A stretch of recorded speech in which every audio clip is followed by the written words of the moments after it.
I wonder what you mean when you use the word I. I've been very interested in this problem for a long, long time, and I've come to the conclusion that what most civilized people mean by that word is a hallucination. That is to say, a false sense of personal identity that is at complete variance with the facts of nature. And as a result of having a false sense of identity, we act in a way that is inappropriate to our natural environment. And when that inappropriate way of action is magnified by a very powerful technology, we swiftly begin to see the results of a profound discord between man and nature. As is well known, we are now in the process of destroying our environment as a result of an attempt to conquer it and master it. And we have not realized, therefore, that our environment is not something other than ourselves. In assuming that it is, we have made a great mistake and are now paying the price for it. But most people would agree with the lines of the poet who said, "I, a stranger and afraid, in a world I never made." Because we have the strong sensation that our own being inside our skin is extremely different from the world outside our skin. That while there may be intelligence inside human skins, and while there may be values and loving feelings, outside the skin is a world of mechanical process which does not give a damn about any individual, and which is basically unintelligent, being gyrations of blind force, and so far as the merely biological world is concerned, gyrations of libido, which is Freud's word for blind lust. It should be obvious that the human being goes with the rest of the universe, even though we say in popular speech, "I came into this world." Now, it is not true that you came into this world. You came out of it.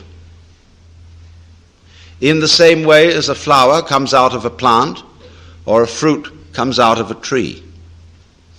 And as an apple tree apples, the solar system in which we live, and therefore the galaxy in which we live, and therefore the system of galaxies in which we live, that system peoples. And therefore people are an expression of its energy and of its nature. If people are intelligent, and I suppose we have to grant that if, then the energy which people express must also be intelligent, because one does not gather figs from thistles and grapes from thorns. But it does not occur, you see, to the ordinary civilized person to regard himself or herself as an expression of the whole universe.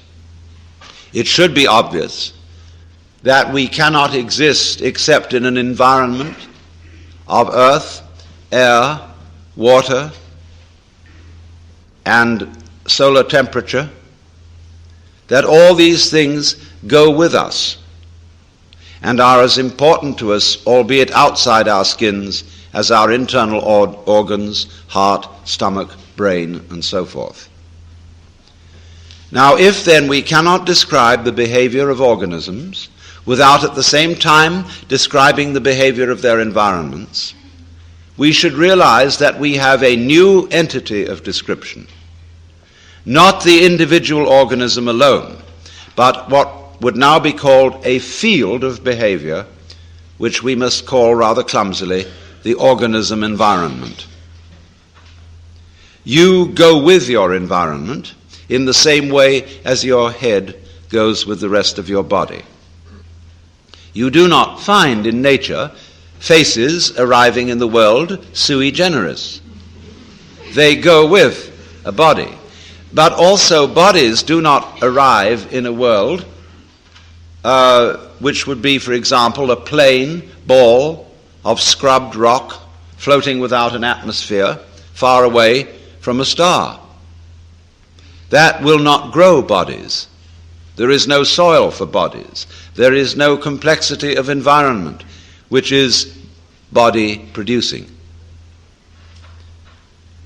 So bodies go with a very complicated natural environment. And if the head goes with the body and the body goes with the environment, the body is as much an integral part of the environment as the head is part of the body. It is deceptive, of course, because the human being is not rooted to the ground like a tree. A human being moves about and therefore can shift from one environment to another. But these shifts are superficial. The basic environment of the planet remains a constant. And if the human being leaves the planet, he has to take with him a canned version of the planetary environment. Now, we are not really aware of this. Upon taking thought and due consideration, it does occur to us, yes, indeed, we do need that environment. But in the ordinary way, we don't feel it. That is to say, we don't have a vivid sensation of belonging to our environment in the same way that we have a vivid sensation of being an ego inside a bag of skin, located mostly in the skull, about halfway between the ears and a little way behind the eyes. And it issues in these disastrous results of the ego, which, according to 19th century common sense, feels that it is a fluke in nature, and that if it does not fight nature, it will not be able to maintain its status as intelligent fluke. So the geneticists are now saying, and many others are now saying, that man must take the course of his evolution into his own hands. He can no longer trust the wiggly, random, and unintelligible processes of nature to develop him any further, but he must interfere with his own intelligence and through genetic alterations breed the kind of people who will be viable for human society. And that sort of thing. Now this, I submit, is a ghastly error, because human intelligence has a very serious limitation. That limitation is that it is a scanning system of conscious attention which is linear. That is to say, it examines the world in lines, rather as you would pass the beam of a flashlight across a room or a spotlight. That's why our education takes so long. It takes so long because we have to scan miles of lines of print. And we regard that, you see, as basic information. Now, the universe does not come at us in lines. It comes at us in a multidimensional continuum in which everything is happening all together everywhere at once. And it comes at us much too quickly to be translated into lines of print or of other information, however fast they may be scanned. And that is our limitation so far as the intellectual life and the scientific life is concerned. The computer will greatly speed up linear scanning, but it's still linear scanning. And so long as we are stuck with that form of wisdom, we cannot deal with more than a few variables at once.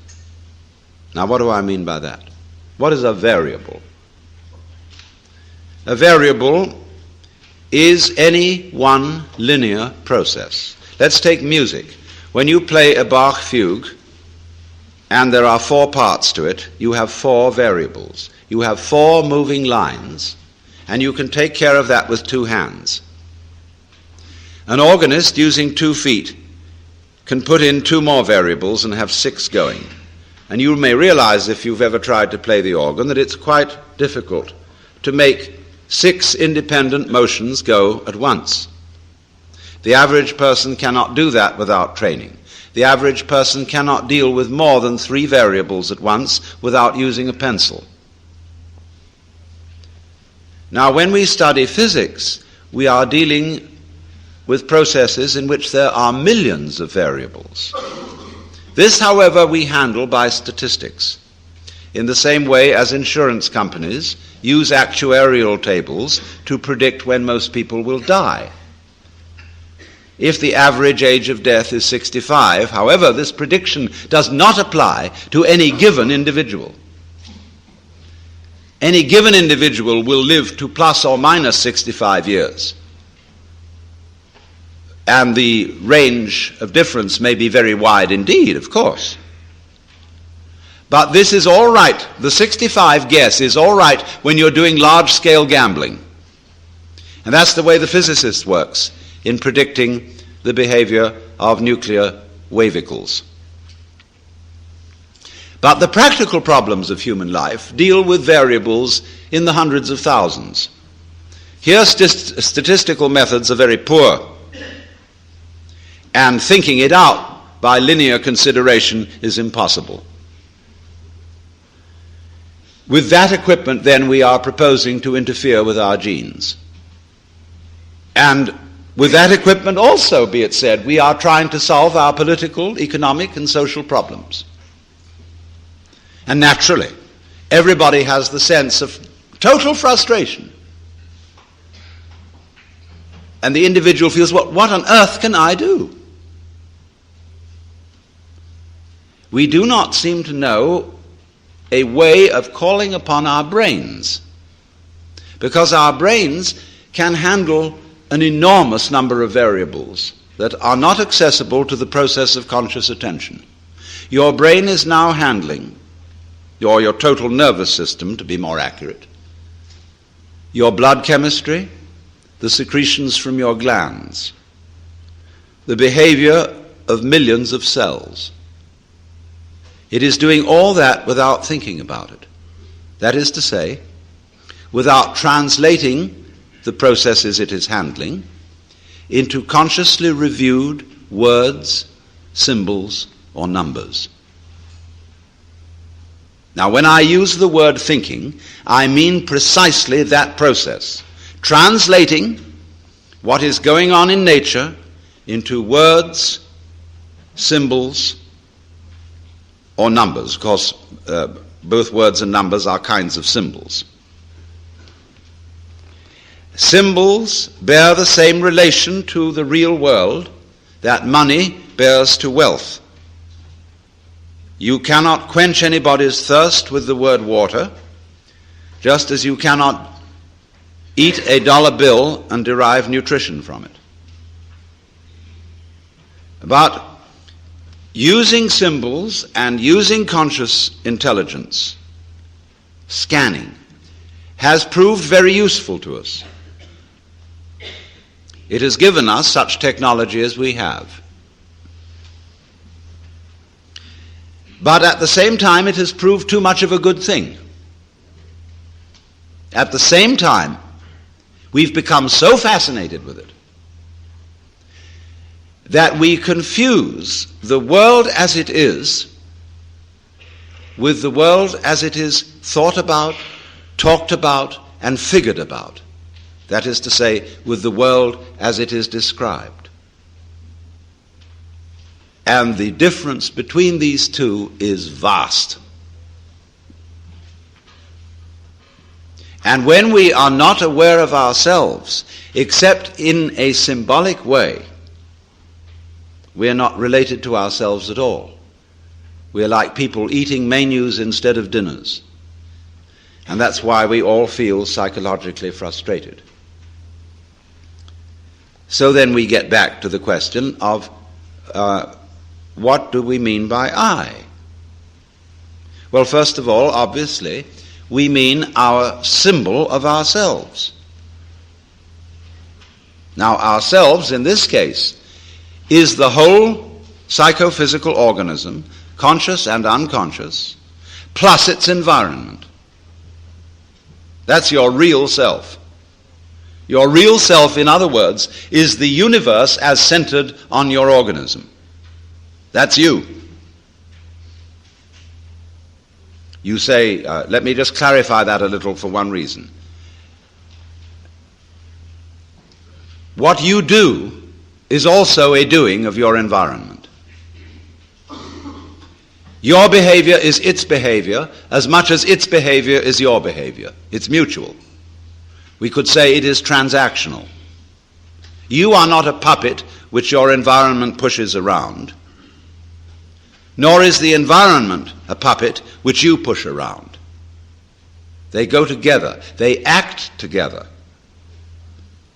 In the same way, for example, if I have a wheel, one side of it going down is the same as the other side of it going up. When you handle the steering wheel of a car, are you pulling it or are you pushing it? No, you're doing both, aren't you? When you pull it down this side, you are pushing it up that side. It's all one. So there's a push-pull between organism and environment. We are only rarely aware of this as when in curious alterations of consciousness, which we call mystical experience, cosmic consciousness, an individual gets the feeling that everything that is happening is his own doing, or the opposite of that feeling, that he isn't doing anything, but that all his doings, his decisions and so forth, are happenings of nature. You can feel it either way. You can describe it in these two completely opposite ways, but you're talking about the same experience. You're talking about experiencing your own activity and the activity of nature as one single process. And you can describe it as if you were omnipotent like God, or as if it were completely deterministic and you hardly existed at all. But remember, both points of view are right. And we'll see where that gets us. But we don't feel that, do we, ordinarily? What we feel instead is an identification of ourselves with our idea of ourselves. Or I would rather say, with our image of ourselves. And that's the person, or the ego. You play a role. You identify with that role. I play a role. It's called Alan Watts. And I know very well that that's a big act. I can play some other roles besides Alan Watts, if necessary. But I find this one is better for making a living.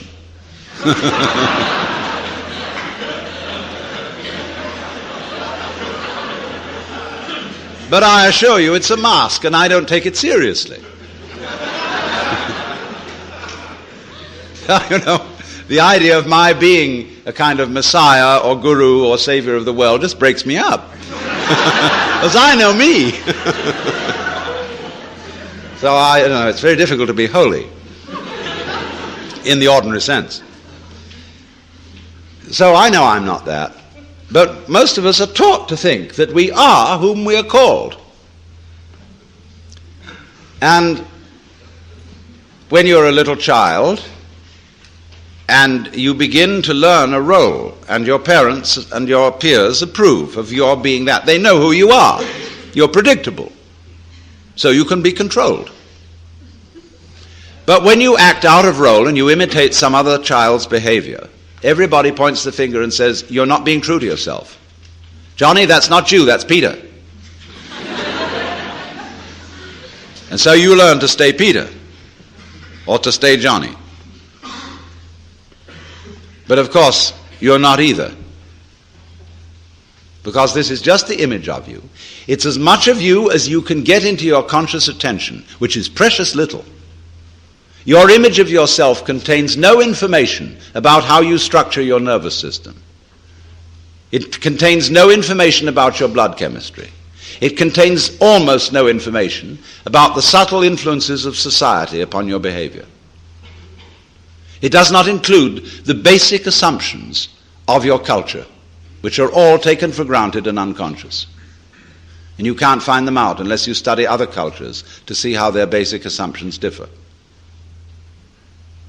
It includes all kinds of illusions that you're completely unaware of, as, for example, that time is real, and that there is such a thing as a past, which is pure hokum. But nevertheless, all these things are unconscious in us, and they are not included in our image of ourselves, nor, of course, included in our image of ourselves is there any information about our inseparable relationships with the whole natural universe. So, this is a very impoverished image. When you ask a person, what did you do yesterday? They'll give you a historical account of a certain number of events in which they participated and a certain number of things which they saw, used, or were clobbered by. But realize at once that this history leaves out most of what happened. I, in trying to describe what happens to me this evening, will never be able to describe it, because there are so many people here that if I were to talk about everyone whom I've seen, what they were wearing, what color their hair was, what sort of expressions they had on their faces, I would have to talk till doomsday. So instead of this rich physical experience, which is very rich indeed, I have to attenuate it in memory and description to saying, oh, I met a lot of people in Philadelphia. And there were men and there were women, and lots of them were young and some of them were old. You know, it's a most utterly impoverished account of what went on. So therefore, in thinking of ourselves in this way, what I did yesterday, what I did the day before, in terms of this stringy, mangy account, all I have is a caricature of myself. And you know the caricaturist doesn't draw you all in, he just puts certain salient features whereby people will recognize you. It's not a skeleton. So we are, as it were, conceiving ourselves as a bunch of skeletons. And they got no flesh on them, just a bunch of bones. And no wonder we all feel inadequate. We're all looking for something to the future, to bring us the goodie. We know we ought to have, there's a golden goodie at the end of the line somewhere. There's a good time coming, be it ever so far away, that one far-off divine event to which all creation moves. We hope. And therefore we say of something that's no good, it has no future. I would say it has no present. But everybody says it has no future. Now, here we are, as it were, psychically starved.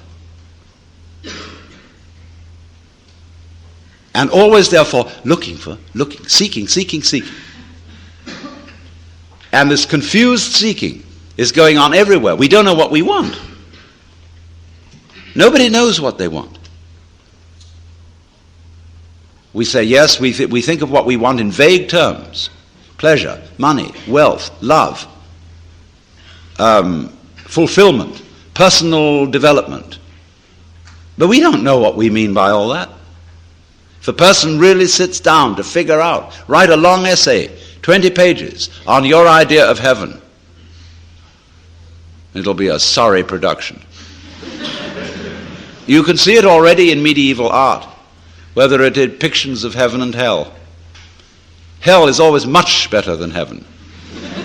Although it's uncomfortable, it's a sadomasochistic orgy. Wowee, hell is really rip-roaring. Whereas all the saints in heaven are sitting...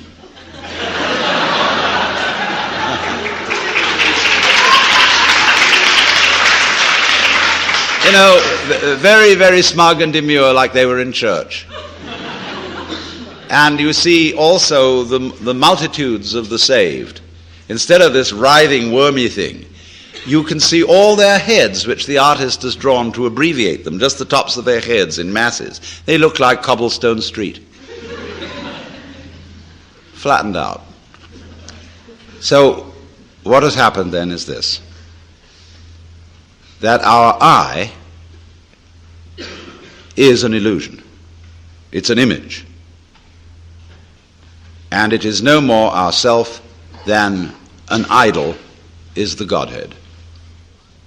But we say, it can't be so because I feel I really exist. It isn't just an idea in my head, it's a feeling. I feel me. Well, what is it that you feel when you feel I? Well, what is it that you feel when you feel I? I'll tell you. What do you do when somebody says, pay attention? What is the difference between looking at something and taking a hard look at it? Or between hearing something and listening intently? What's the difference? What's the difference between waiting while something goes on and enduring it? Why? The difference is this, that when you pay attention, instead of just looking, you screw up your face, you frown and stare. That is a muscular activity around here. When you will, you grit your teeth or clench your fists. When you endure or control yourself, you pull yourself together physically, and therefore you get uptight. You hold your breath. You do all kinds of muscular things to control the functioning of your nervous system. And none of them have the slightest effect on the proper operation of the nervous system. If you stare at things, you will rather fuzz the image than see them clearly. If you listen intently by concentrating on muscles round the ears, you will be so much attending to muscles here that you won't hear things properly. And you may get singing in the ears. If you tighten up with your body to pull yourself together, all you do is constrict yourself. I remember in school, I sat next to a boy who had great difficulty in learning to read. And what they always say to children is, try. If you can't do something, you must try. So the boy tries. And what has he done? When he's trying to get out words, he grunts and groans as if he were lifting weights. And the teacher's impressed. The boy is really trying. Gives him B for effort. All he's doing...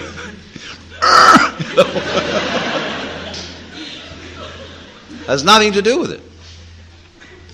Now, we all make this muscular straining with the thought that it's achieving psychological results. The sort of psychological results it's intended to achieve. Now, all this amounts to is it's like you're taking off in a jet plane. You've got a mile down the runway and the thing isn't up in the air yet and you get nervous. So you start pulling at your seatbelt. That's what it is. Now, that is a chronic feeling. We have it in us all the time, and it corresponds to the word I. That's what you feel when you say I. You feel that chronic tension. Because when an organ is working properly, you don't feel it. If you see your eye, you've got cataract. If you hear your ears, you've got singing in your ears, getting in the way of hearing. When you are fully functioning, you are unaware of the organ. When you're thinking clearly, your brain isn't getting in your way. Actually, of course, you are seeing your eyes in the sense that everything you see out in front of you is a condition in the optic nerves at the back of the skull. That's where you're aware of all this. But you're not aware of the I as the I. I'm talking about the optical I. So when we are aware of the ego I, we are aware of this chronic tension inside ourselves. And that's not us. It's a futile tension. So when we get the illusion, the image of ourselves, married to a futile tension, you've got an illusion married to a futility. And then you wonder why I can't do anything. Why I feel in the face of all the problems of the world impotent. And why I somehow cannot manage to transform I. Now here we get to the real problem. Because we're always telling each other that we should be different. Now, I'm not going to tell you that tonight. Why not? Because I know you can't be. Nor can I. That may sound depressing, but I'll show you it isn't. It's very heartening. But everybody, you see, who is at all sensitive and awake to their own problems and human problems is trying to change himself. We know we can't change the world unless we change ourselves. If we are all individually selfish, we're going to be collectively selfish. If we don't really love people and only pretend to, somehow we've got to find a way to love. After all, it's said in the Bible, "Thou shalt love the Lord thy God, and your neighbor as yourself." You must love. Yeah, we all agree. Sure. But we don't. In fact, one psychologist very smartly asked a patient, "With whom are you in love against?"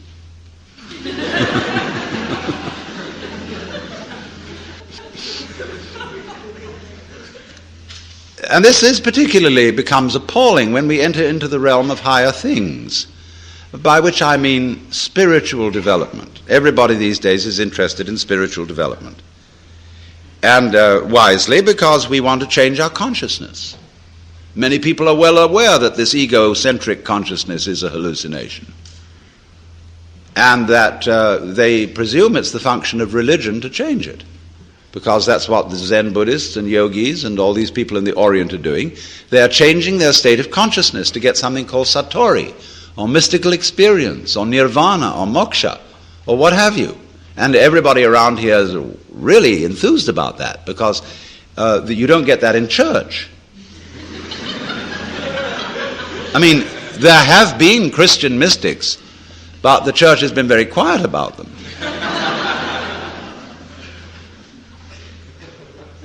But in the average church, all you get is talk. There's no meditation, no spiritual discipline. They tell God what to do interminably, as if he didn't know. And then they tell the people what to do, as if they could or even wanted to. And then they sing religious nursery rhymes.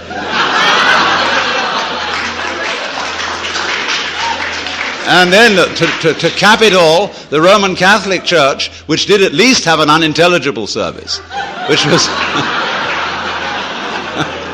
it was real mysterious and suggested vast magic going on. They went and put the thing into bad English. And they took away incense, and they became a bunch of Protestants, and the thing was just terrible. So now all these Catholics are at loose ends. As Claire Booth Luce put it, not to be a pun, but she said, it's no longer possible to practice contemplative prayer at Mass. Because you're being advised, exhorted, edified all the time. And it becomes a bore.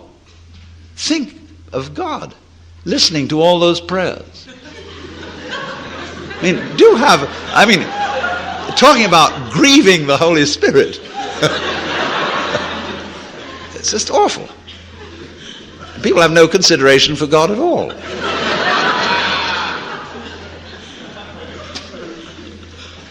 So, but in pursuing these spiritual disciplines, yoga and Zen and so forth, and also psychotherapy, there comes up a big difficulty. And the big difficulty is this. I want to find a method whereby I can change my consciousness. But therefore to improve myself. But the self that needs to be improved is the one that is doing the improving. And so I'm rather stuck.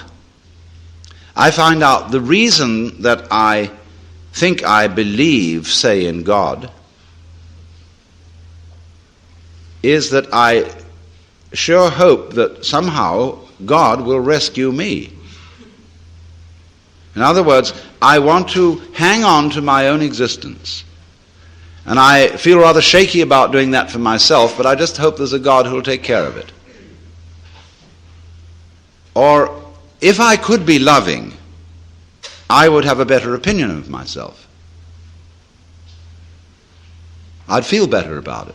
I could face myself, as people say, if I were more loving. So the unloving me, somehow, by some gimmickry, has to turn itself into a loving me, and this is just like trying to lift yourself off the ground with your own bootstraps. It can't be done. And that's why religion, in practice, mainly produces hypocrisy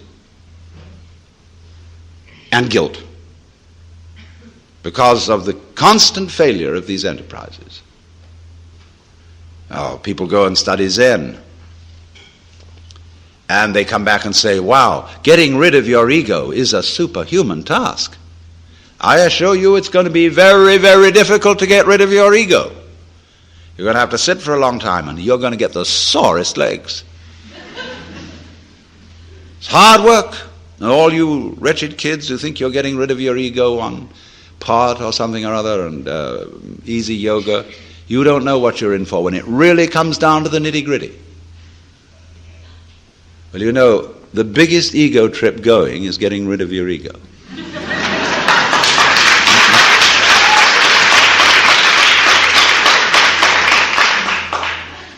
And the joke of it all is your ego doesn't exist.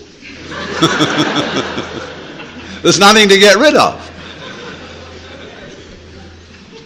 It's an illusion, as I tried to explain. But you still want to ask how to stop the illusion. Now, who's asking? I mean, do you think, in the ordinary sense in which you use the word I, how can I stop identifying myself with the wrong me? Well, the answer is simply you can't. Now, the Christians put this in their way when they say that mystical experience is a gift of divine grace. Man, as such, cannot achieve this experience. It is a gift of God, and if God doesn't give it to you, there's no way of getting it. Now, that is solidly true. You can't do anything about it because you don't exist. Well, you say, that's pretty depressing news. But the whole point is it isn't depressing news. It is the joyous news. There's a Zen poem which puts it like this, talking about it. It means the mystical experience, Satori, the realization that you are the eternal energy of the universe, like Jesus did. It says like this: you cannot catch hold of it, nor can you get rid of it. In not being able to get it, you get it. When you speak, it's silent. When you're silent, it speaks. Now, in not being able to get it, you get it. Because this whole feeling, what Krishnamurti is trying to explain to people, for example, when he says, why do you ask for a method? There is no method. All methods are simply gimmicks for strengthening your ego. So how do we not do that? He says, you're still asking for a method. There is no method. If you really understand what your I is, you will see there is no method. This is so sad. But it's not. This is the gospel, the good news. Because if you cannot achieve it, if you cannot transform yourself, that means that the main obstacle to mystical vision has collapsed. That was you. What happens? You can't do anything about it. You're at your wit's end. What are you going to do? Commit suicide? But supposing you just put that off for a little while. Wait and see what happens. You can't control your thoughts. You can't control your feelings because there is no controller. You are your thoughts and your feelings. And they're running along, running along, running along. Just sit and watch them. Here they go. You're still breathing, aren't you? Still growing your hair? Still seeing and hearing?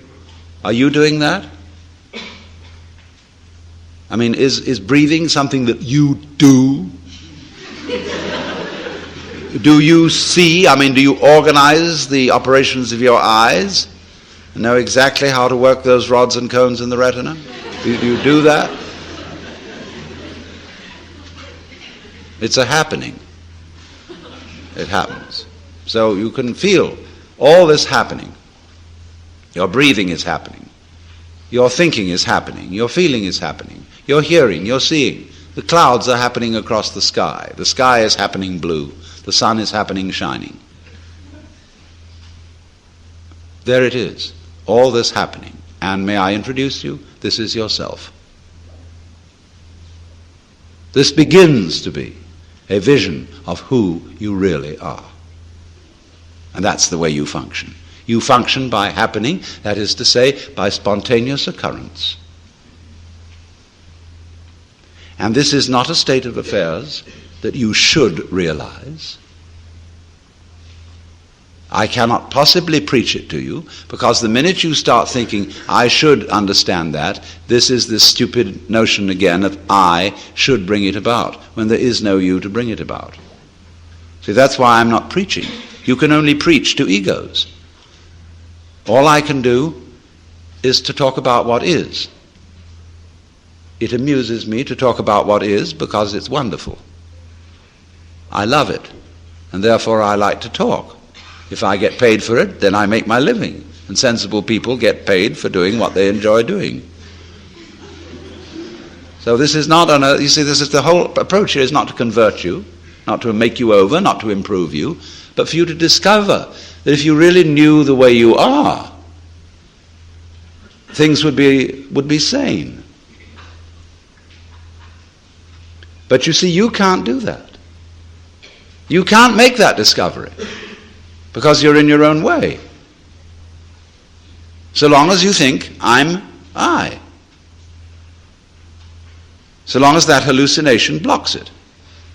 And the hallucination disappears only in the realization of its own futility.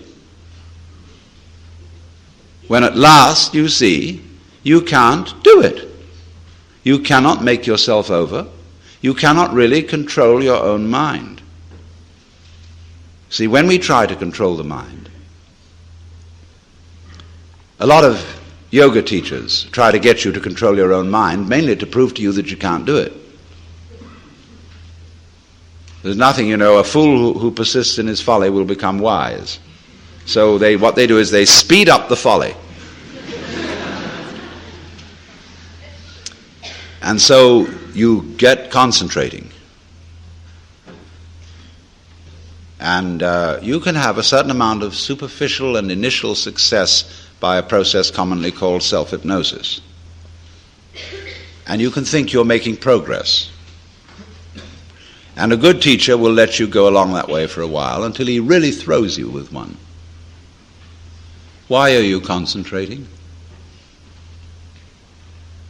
See, Buddhism works this way. Buddha said, if you suffer because you desire, and your desires are either unattainable or always being disappointed or something. So cut out desire. So those disciples went away and they stamped on desire, jumped on desire, cut the throat of desire, and threw out desire. But then they came back and Buddha said, but you are still desiring not to desire. They wondered how to get rid of that. So when you see that that's nonsense, there naturally comes over you a quietness. in seeing that you cannot control your mind, you realize there is no controller. What you took to be the thinker of thoughts is just one of the thoughts. What you took to be the feeler of the feelings, which was that chronic muscular strain, is just one of the feelings. What you took to be the experiencer of experience is just part of the experience. So there isn't any thinker of thoughts, feeler of feelings. We get into that bind because we have a grammatical rule that verbs have to have subjects. And the funny thing about that is that verbs are processes and subjects are nouns, which are supposed to be things. How does a noun start a verb? How does a thing put a process into action? Obviously it can't. But we always insist that there is this subject called the knower. And without a knower, there can't be knowing. Well, that's just a grammatical rule. It isn't a rule of nature. In nature, there's just knowing, like you're feeling it. And I have to say you are feeling it, as if you were somehow different from the feeling. When I say I am feeling, what I mean is there is feeling here. When I say you are feeling, I mean there is feeling there. I have to say even there is feeling. What a cumbersome language we have. Chinese is easier. You don't have to put all that in. You can say things twice as fast in Chinese as you can in any other language. Well, anyway, when you come to see that you can do nothing, that the play of thought, of feeling, etc., just goes on by itself as a happening, then you are in a state which we will call meditation. And slowly, without being pushed, your thoughts will come to silence. That is to say, all the verbal, symbolic chatter going on in the skull. Don't try and get rid of it, because that will again produce the illusion that there's a controller. Just, it goes on, it goes on, it goes on, and finally it gets tired of itself and bored and stops. And so then there's a silence. And this is a deeper level of meditation. And in that silence, you suddenly begin to see the world as it is. And you don't see any past, and you don't see any future. You don't see any difference between yourself and the rest of it. That's just an idea. You can't put your hand on the difference between myself and you. You know, you can't blow it, you can't bounce it, you can't pull it. It's just an idea. You can't find any material body, because material body is an idea. So is spiritual body. This is somebody's philosophical notions. See, reality isn't material. That's an idea. Reality isn't spiritual. That's an idea. Reality is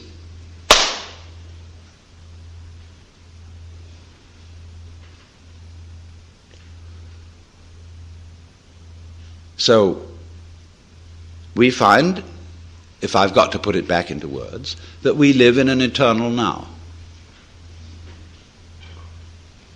You've got all the time in the world, because you've got all the time there is, which is now. And you are this universe. And you feel this strange feeling when ideas don't define the differences, you feel that other people's doings are your doings. And that makes it very difficult to blame other people. If you're not sophisticated theologically, you may, of course, run screaming in the streets and say that you're God.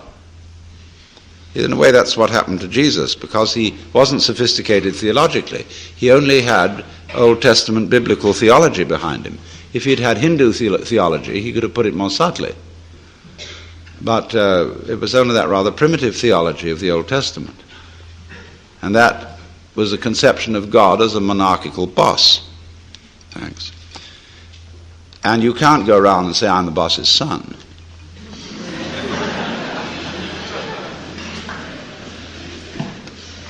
If you're going to say I'm God, you must allow it for everyone else too. But this was a heretical idea from the point of view of Hebrew theology.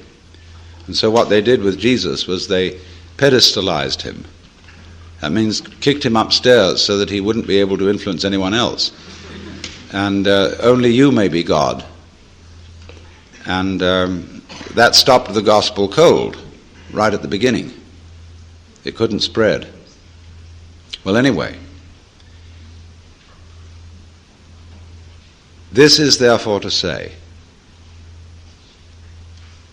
that the transformation of human consciousness through meditation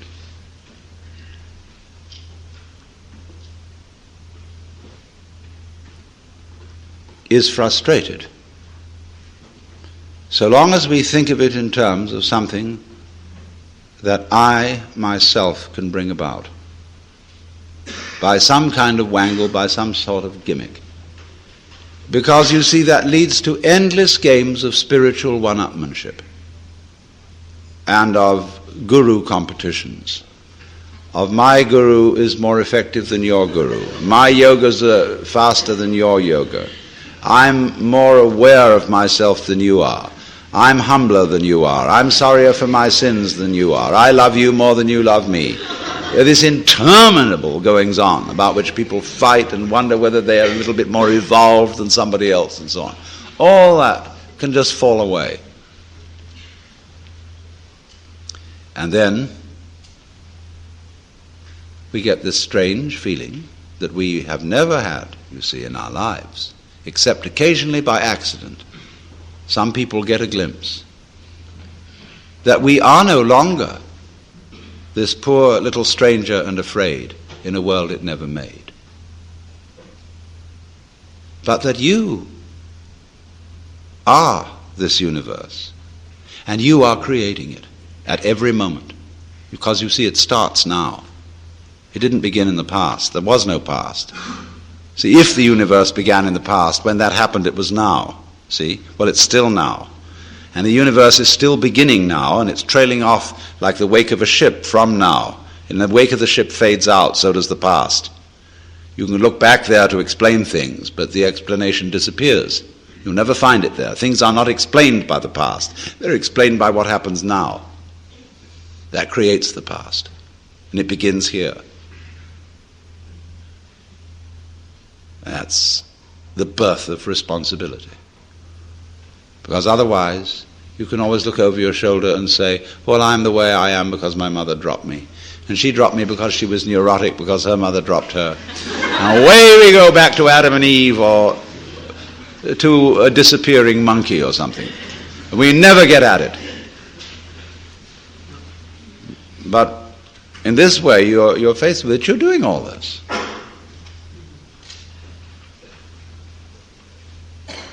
And that's an extraordinary shock.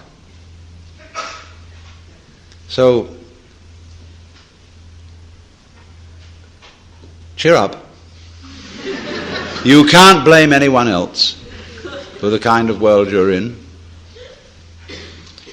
And if you know, you see, that I, in the sense of the person, the front, the ego, it really doesn't exist, then it won't go to your head too badly if you wake up and discover that you're God.